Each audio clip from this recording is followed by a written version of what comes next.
Today I will be telling you a story called My Wife is Changing into Something. This is the first time that I'm doing this, so, well, let's see how it goes. If you guys like it, don't forget to leave your like down below, comment what you think, and if you've came from TikTok, welcome, this is my YouTube channel. So, there you go.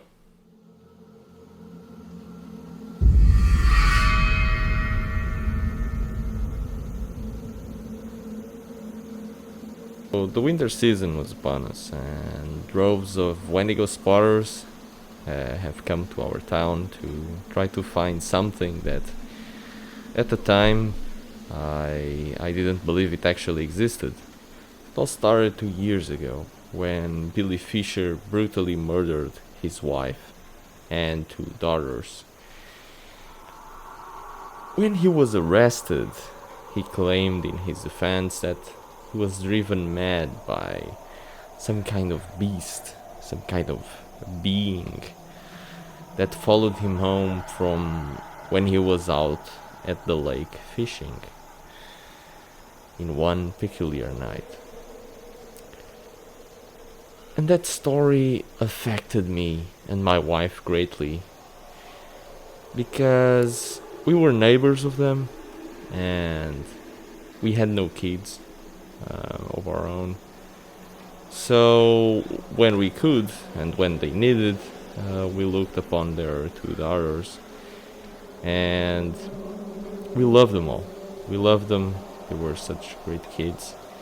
We were close friends, and when he came and asked for help, I honestly thought he was crazy. I wish I had listened to him back then. I really wish, you know.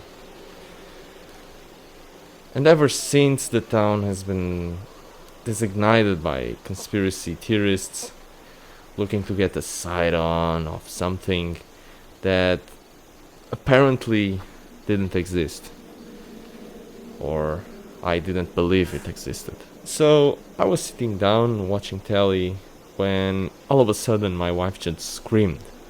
I got up and I ran to her, and I found she had dropped the meatloaf all over the floor. Concerned, of course, I asked her what happened, and she seemed terrified. Really, I saw the look on her eyes. It was of pure terror. And she told me she had seen something through the kitchen window. It was staring at her, looking at her. And it had big red eyes. And they were just there, staring at her. Just looking. And at the time I tried to reassure her that it was probably one of those Wendigo spotters trying to get a picture of one of us locals. They come up here and they think it's a fair game to harass us and trespass our land and do whatever the fuck they want. I didn't like that, and I don't to this day. After my wife had calmed down and all the drama and paranoia had settled, we decided to go to bed. And I made sure that all the windows, all the doors, everything was shut in tight, and nothing could get in or nothing could get out. At that night, I was shook around, I was tossed and turned, and then I woke up and my wife wasn't there. She was missing from the bed. And I could see my breath, and the air was brisk, and someone had opened the bedroom window. And I went to close it, and that's when I saw my wife standing there on the back of the garden, just staring dead ahead into the woods. I called her name, and to no reply. She just kept on staring into the woods, her eyes fixated in something, and there she was, just standing there. And I ran downstairs as fast as I could, but all the windows, all the doors, everything was still locked. And the key was still on our drawer where we left them. And this didn't add up. I mean, my wife was standing there in the woods. Only our bedroom window was opened. Everything downstairs was all locked. How could she be downstairs? How could she be in the garden just looking in the woods? I mean, it didn't make any sense. Did she jump? That was the only explanation. Even though I had my house coat on, it was still really, really cold. And my wife was there at night on the middle of the garden with just her night gown. I mean, it must have been below freezing temperature that night. And I called her name again and she didn't even acknowledge me. She didn't even look. She didn't even react. She didn't do nothing. She just kept on staring into the woods.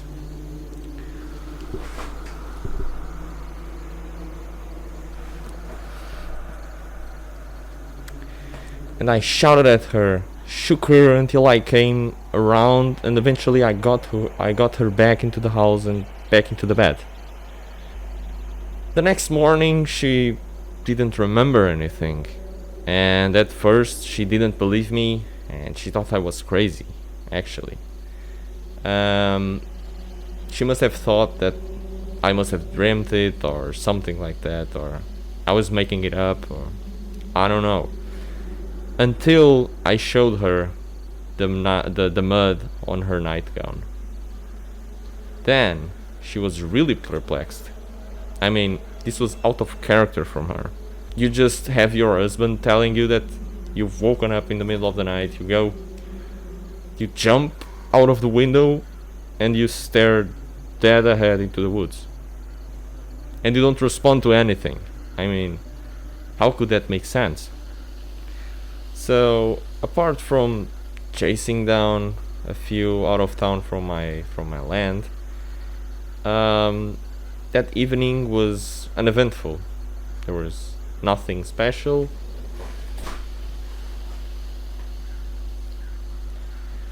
God damn it, I keep hearing footsteps. Oh well. Apart from chasing down a few out of towners from my land, that evening was uneventful.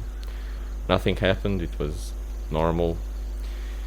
And at that night, on the day after she had woken up, after that incident, I made sure that everything was locked, double locked. I checked everything and I hid the keys so she couldn't get out. That night when I went to bed, horrible nightmares just filled my mind as I slept about this huge creature stalking the woods behind my house. It walked upright like a human, but it wasn't a human. Its legs were big and were similar to like a goat's, but way more stronger and muscular. And it had a big, massive talons on its hands, and it had a leathery jet black skin covering its body, filled with gashes and wounds and red deep scars and all this gore just hanging from its body. And its head looked like a skinned goat's head, like bony, and it had big red sunken eyes that glowed in the dark. And then the antlers, man, they were just huge antlers, like nothing natural, and I dreamed of it stalking me through the woods, as I could hear it calling for me, and it sounded just like my wife. And then once I looked, I stopped running from it. I looked, and it looked just like my wife. As I walked towards her, she transformed into the beast, and that's when I woke up. And again, my wife wasn't with me on the bed. The sheets were covered in blood. I felt a shearing pain all over my torso, and when I looked down, I saw these gashes, these claw marks on my torso,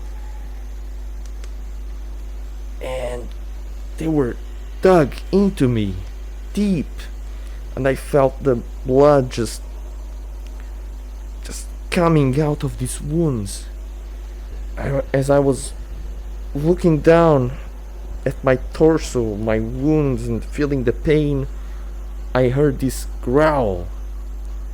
And as I looked to the corner of my room, there she was, my wife. She was shaking and moaning and growling while licking my blood off of her fingers. And then she screamed at me to not come near her. She was hungry, was all she kept saying. She was hungry. I'm hungry. I need more. I'm hungry. There's so much hunger.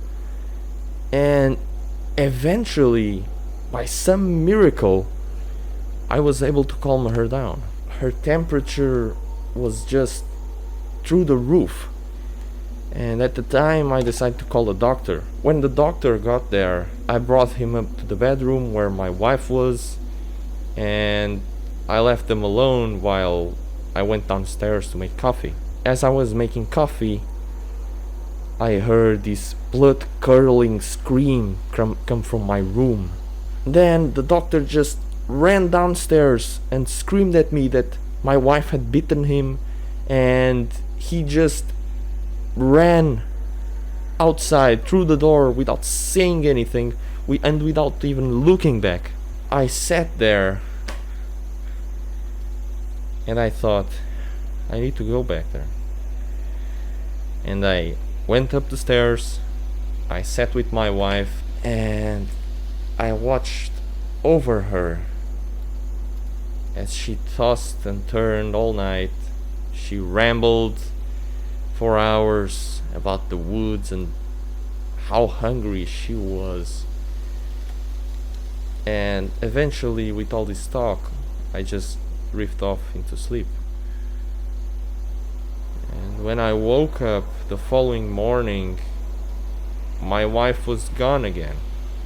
And after frantically searching the house, every door, everywhere, I finally got into the kitchen and I found a note. It was written by her, signed by her, and it simply said, I love you. A few days after, I had to report that my wife was missing. The police called me into the station and showed me security footage that was taken the night before. 2 bodies had been found in the woods and were badly mutilated. And my wife was caught just walking from the scene near the woods.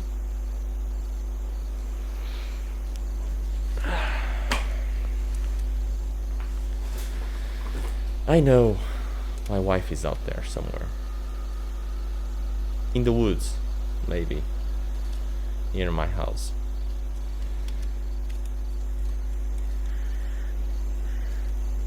I've seen the form she takes from time to time. And sometimes I heard some screaming come from the woods that resembled her. And nowadays I spend my days just searching for a way to bring her back home. The strange thing is, both my wife and Billy Fisher were Native Americans. And somehow, maybe, there is a connection with it. But I don't know. I'm doing everything I can to try to retrieve my wife and to see her again. So I hope you guys have liked this story. It's my first time just telling a story like this. Tell me down below in the comments if you liked it, if you want to see more, what kind of videos do you want to see here on YouTube. If you want to see more about the Wendigo, the Skinwalkers, or any other mythical creature or legend that you've heard, or SCP even. And yeah, that's it. Oh, another thing. I'll be releasing a special series here on the channel where I'll be playing some scary games, and one of them is going to be the SCP game, of course. The original one, the SCP Containment Breach. I really wanted to play that game. I've never played before, and let's see how it goes. So that's it for today, guys. I really thank you a lot for all the support that you've been giving me on TikTok, and I hope you loved this video. And if you didn't, just tell me down below on the comments why you didn't. I always love to hear those comments because they encourage me to do better and to be more precise in this research that I do, and so on and so forth. As always, thank you so much for watching, and see you guys around. Bye bye.